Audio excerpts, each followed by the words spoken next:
Ma, Apo. pinayagan na po si Yumi ni Mang Bobong. Laki pa nga ng baong binigay ni Mang Bobong eh. Actually, pwede niya nang sagutin lahat ng gastusin natin.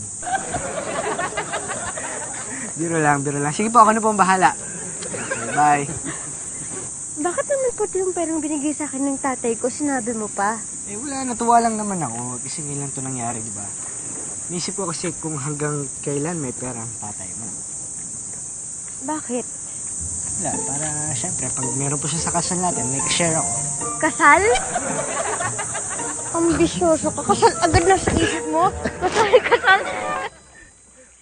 Wala pa naman break.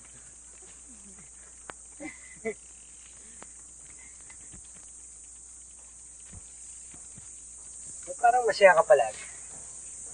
Alam ko namang masaya ka pag kasama mo ko. Pero dati ka nang ganun eh. Pero ngayon, iba. Iba yung pagkasaya mo. Bakit? Wala. Masaya lang talaga ako para kay tatay. Kasi di ba parang nagbago na siya? Simula nung nakapulot siya ng pera, naging responsable na siya. Sus! Nangyari ka pa. Yun naman lang kasi, masaya ka kasi kasama mo.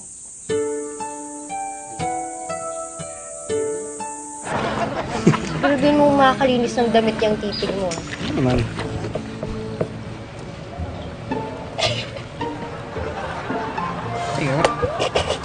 Kanino to? Itong butas na brief. Kay tatay. Obvious naman, di ba?